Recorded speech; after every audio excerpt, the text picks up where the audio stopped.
रामचंद्र की उद्घाटन के बाद रामचरितमानस के जब कथा प्रारंभ हुई तो रामचरितमानस की कथा केवल एक कथा के रूप में सुन करके भुलाहा मत, बल्कि रामचरितमानस और मानव के बहुत गहरा संबंध है। रामचरितमानस के एक एक शब्द, एक एक दोहा, एक एक चौपाई में एक आदर्श मानव लोग कैसे होना चाहिए शिक्षा हमला दे। हम एक दूसरे के पूरक हैं। अगर रामचरितमानस के बिना मानव के जीवन अधूरा है तो बिना मानव के रामचरितमानस भी अधूरा है। रामचरितमानस में मर्यादा पुरुषोत्तम श्री रामचंद्र जी के चरित्र के वर्णन है। जब कभी हम सब मन भगवान मानथन, देवी देवता मानथन, मैं मात्र भगवान राम है जिला मर्यादा पुरुषोत्तम कहेंगे। अभी बहुत सारी जी कहा करेंगे बहुत संघर्ष करी तो भगवान राम के समस्त चरित्र और भगवान राम के पूरा संघर्ष एक मर्यादा में रह करके किए गए हैं।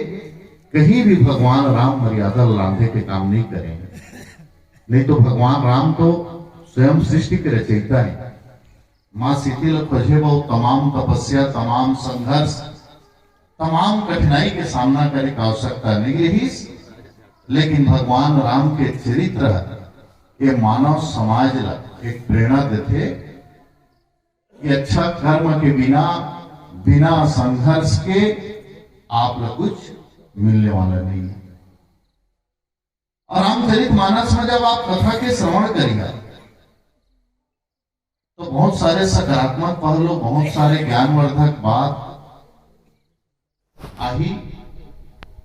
अगर बोला हम अपन जीवन में आत्मसात करबो तो आज ये कलयुग जिला हम झूठ भरे कहेंगे हम भाई भाई की नहीं सुनता था नहीं, भाई के हत्या संपत्ति के कारण भाई कर दीस, पिता की हत्या बेटा कर दीस, मां की हत्या बेटा कर दीस। तो ये कलयुग में भी रामराज की स्थापना हम कर सकते हैं। और ये रामराज का चीज है जेकर कल्पना हम करता। सामान्य जब कोई चौपाल में बैठे रहते, गली में बैठे रहते, चौक में कहते तो हे भगवान राम राज आ जाती समर बीच में। और जेकर रामायण के बात होते, रामचरितमानस के बात होते, तो सबके मन में कल्पना आते कि रामराज हमारे बीच में आ जाती। और रामराज की कल्पना लेकर के आप मन भी अखंड नवधा रामायण के आयोजन करे हो तो रामराज का चीज है जेकर कल्पना हम सब मन करते हैं। रामचरितमानस में दूठन राज्य और दूठन राजा के प्रमुख रूप से वर्णन है। पहली राज्य है अयोध्या, जहां के राजा स्वयं भगवान मर्यादा पुरुषोत्तम श्री रामचंद्र जी हुई। और दूसरा राज्य है लंका, जहां के राजा वो काल के सबसे बड़े प्रखंड विद्वान राजा रावण हुए। एक तरफ अगर हम अयोध्या राज्य के बात करें तो अयोध्या के राज्य में रहने वाला जो निवासी रहे, आप ही मन जैसे हम ही मन जैसे साधारण मेहनत करने वाला व्यक्ति रही। जैसे आज जेकर कर धन दौलत है पक्का के मकान बना ले, लेकिन आज भी गरीब आदमी करेंगे के छानी में रहते। तो राम के राज्य में भी वो निवास करने वाला व्यक्ति मन उसने रही है। मेहनत करें तो दूज उनके भोजन मिले, सुख और दुख दोनों चीज की अनुभूति वो राम के राज्य में रही से। और दूसरी तरफ अगर हम लंका की बात करें, जहां के राजा रावण रामचरितमानस में कहे गए हैं कि उस समय में ओकर से बड़े विद्वान कोई रही नहीं, प्रखंड विद्वान राजा रावण रही सब। तो ओकर राज्य में रामायण में कहे है कि वह निवास करने वाला साधारण मानव के मकान भी जो है सोना के रही। अब साधारण आदमी के मकान अगर सोना के रही सही तो राज्य में धन दौलत के काटना। अपार संपत्ति लंका के राज्य में रही से। और राजा रावण केवल प्रखंड विद्वान नहीं रही, बल्कि बलशाली रही, शक्तिशाली रही। और अगर सैनिक शासन प्रशासन तो अक्का चुस्त दुरुस्त रही कि राजा रावण की इजाजत के बिना परिंदा हर भी लंका में पैर नहीं मार सके। अब आज जला हम भौतिक सुख सुविधा कथा ना, हवाई जहाज, हेलीकॉप्टर, वो काल में भी राजा रावण का पुष्पक विमान के रूप में वो सुविधा भी रही। सम्मानित विद्वंजन हो, सियान हो, फिर भी एक आदमी ये नहीं कहे कि प्रखंड विद्वान रहीस, राजा शक्तिशाली रहीस, बलशाली रहीस, अताह धन दौलतों का राज्य में रहीस, तमाम सुख सुविधा रहीस, फिर भी एक व्यक्ति ये नहीं कहे कि रावण राज आ जाती। कोई कथे का जे करा न्याय अत्याचार होते थे कर जरूर कथे रावण राज आगेगा। और दूसरी तरफ भगवान मर्यादा पुरुषोत्तम श्री रामचंद्र जी के राज्य अयोध्या में भले सुख और दुख की अनुभूति करत रही, मेहनत करके दो जन के भोजन आदमी मन पात रही है, लेकिन ओकर बावजूद भी सब मन राम राज्य की कल्पना करता। आखिर का ऐसे क्या कारण है कि कोई भी व्यक्ति रावण राज की कल्पना नहीं करे, केवल राम राज की कल्पना करते हैं। सम्मानित विद्वंजन हो, भले राम के राज्य में सुख और दुख दोनों चीज रही, अपन खून पसीना बना करके मेहनत करके दो जन के भोजन की व्यवस्था भले वहां के नागरिक मन करत रही, लेकिन अयोध्या के राजा न्यायप्रिय राजा रही। वहां बड़े बुजुर्ग विद्वान मन के सम्मान रही, वहां न्याय रही, वहां समानता रही, वहां भाईचारा रही, वहां स्वतंत्रता रही सावे। और लंका के राज्य में भले धन दौलत रही से, लेकिन वहां के राजा न्यायप्रिय नहीं रही से।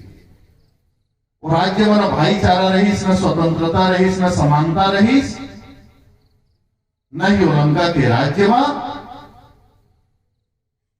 बड़े बुजुर्ग और विद्वान मन के सम्मान नहीं रही। वहां के राजा अहंकारी रही से, दुराचारी रही से, जिनका कारण हम सब मन जो है राम राज्य के कल्पना करते हैं। मैं आप सब जन कर अनुरोध और प्रार्थना करना चाहता हूं, राम राज्य हमारे बीच में भी आ सकते, लेकिन आज भी हमारे अहंकार के कारण हम राम राज्य से कोसों दूर हैं। कैसे कोसों दूर हैं? अभी दशहरा ही से जगह जगह में रावण बना करके रावण जलाई।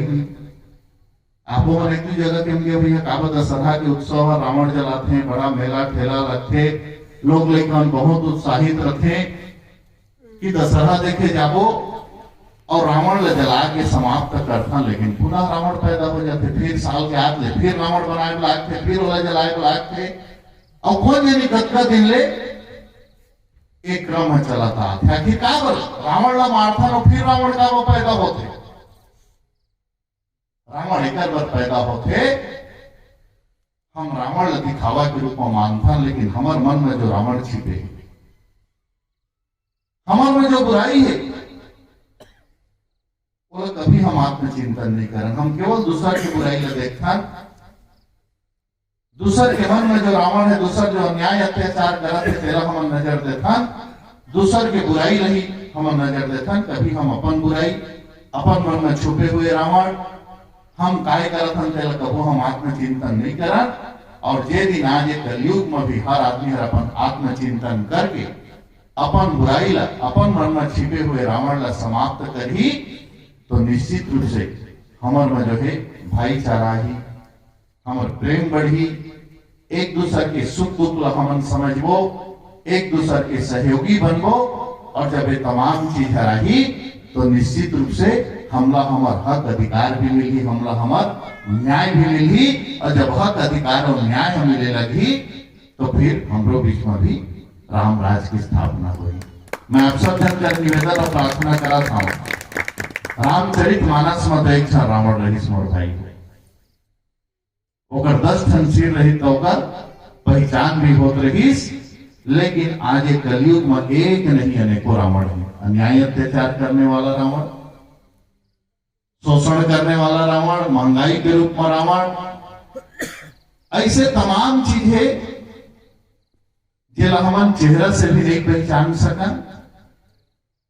बेकार कर अगर हमारा लड़ना है तो जैसे भगवान राम पूरा जीवन भर संघर्ष करके हम सब के आराध्य देव बनी, भगवान राम असने आराध्य देव नहीं बनी। आज हम गावो पूछता गावो मानता,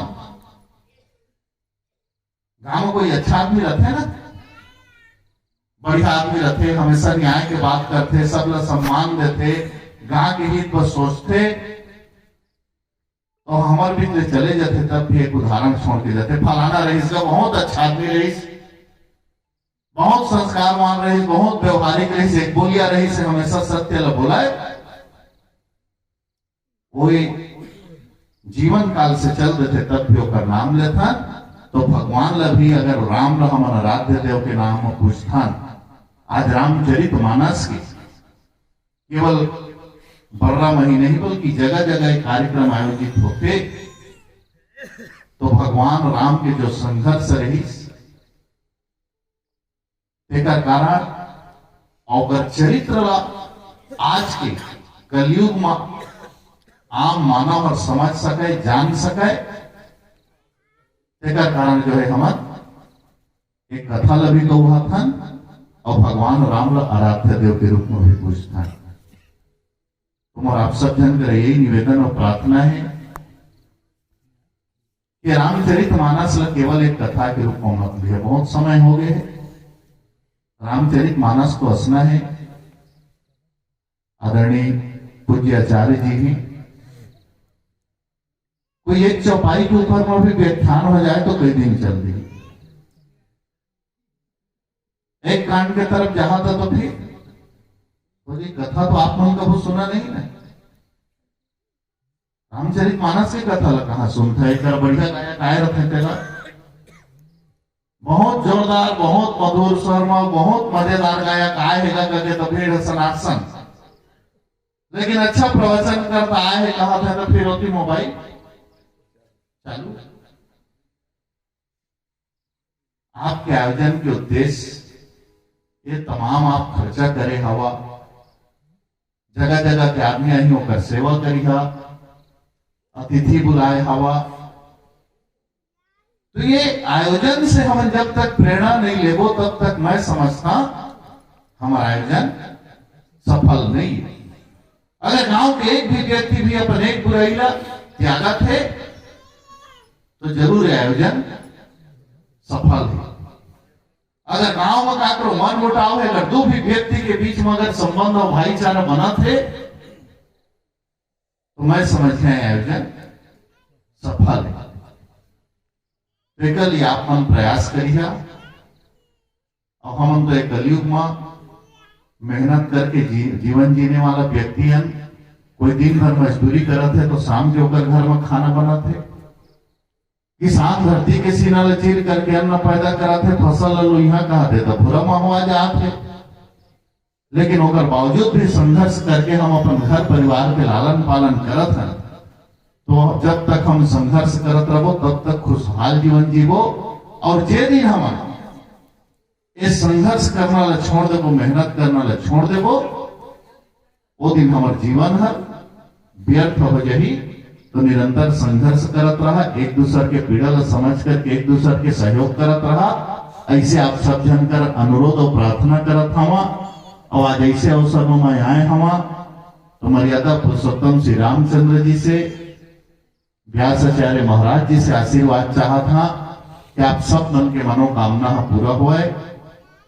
हे भगवान, ये मेहनत करने वाला मजदूर और किसान ला अक्का का आशीर्वाद दे दे। ये जो छोटे छोटे बाल बच्चा है, आने वाला जो पीढ़ी है, वो मतलब लायक बना सके कि उन समाज में सम्मान के साथ जीवन जी सके और बुढ़त अवस्था में अपन माता पिता की सेवा कर सके। ऐसे भगवान मर्यादा पुरुषोत्तम श्री रामचंद्र जी से आशीर्वाद चाहते हुए आप सबके घर परिवार सुसंस्कारित सुशिक्षित बनाए, आप सबके घर परिवार धन धान्य से परिपूर्ण रहे, ऐसे भगवान राम से आशीर्वाद चाहते हुए महू आप सब बनकर आशीर्वाद चाहा था। व्यासाचार्य महाराज भगवान मर्यादा पुरुषोत्तम श्री रामचंद्र जी का भी आशीर्वाद चाहा था। आपके और हमारे बीच में जो आत्मीयता है, जो स्नेह है, आपके जो आशीर्वाद है, एक किसान आपे मन जैसे गांव के रवैया नांगर जोतने वाला किसान के बेटा एक बार नहीं 2 बार आपने छत्तीसगढ़ के विधानसभा में भेजेगा। मजदूर और किसान के लड़ाई से जहां शुरुआत करें आज छत्तीसगढ़ के विधानसभा में, वो मजदूर और किसान की आवाज ला उठा था, हे भगवान हम लोग का शक्ति प्रदान कर, जे मजदूर और किसान के कोई नेता नहीं है, नेतृत्व करने वाला नहीं है, वो मजदूर और किसान में हक अधिकार दिलाए वो न्याय दिलाए बार मैं ज्यादा ताकत और ज्यादा मजबूती के साथ में वो मन के जो है नेता बन करके लड़ाई लड़ सकाऊं, ऐसे आशीर्वाद चाहते हुए बहुत बहुत धन्यवाद आयोजक माला ग्रामवासी माला। आए में विलम्ब हो गई, फिर भी इंतजार करत रहे हवा। आप सब लोगों सादा प्रणाम है, नमन है। बोले मर्यादा पुरुषोत्तम श्री रामचंद्र की।